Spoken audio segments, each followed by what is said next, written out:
All right, here at the home, just wanted to walk through real quick what we're looking at. So we'll be looking at painting all the siding, trim, doors, shutters, gutters and downspouts, pretty much everything that's paintable on the house. We wouldn't touch any windows. Those are vinyl, but you can see kind of how the siding is faded.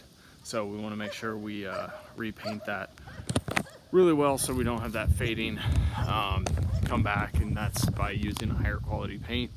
We're concerned about areas like this where you've got some swelling on the ends of this smart trim.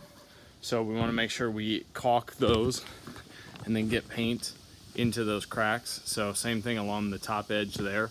You've got some cracking and swelling and then caulking that needs to be done. So the prep is really important around these kinds of boards because they are so brittle, because they are pressed board and they're not actual wood. So all of that's included in the pricing. I just wanted to highlight some of these areas where there are a little bit more concern than the rest of the home as far as prep and us taking care of issues like that.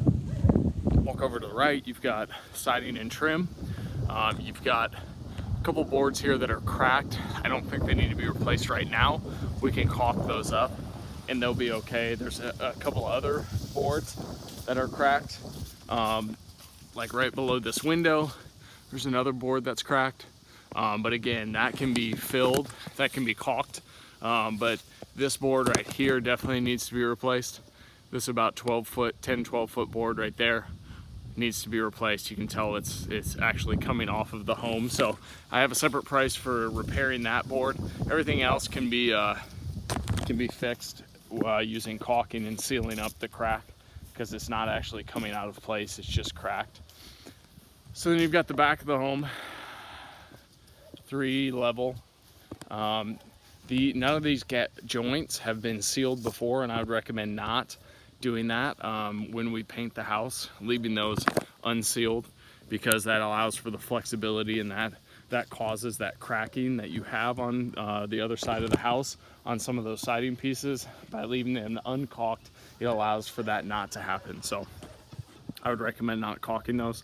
But obviously we want to make sure we caulk any joints like that, take care of issues like this here, do the prep work that we need to.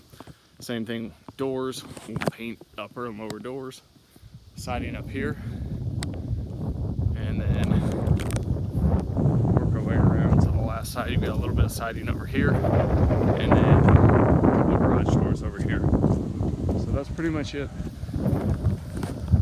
If you have any questions, let me know.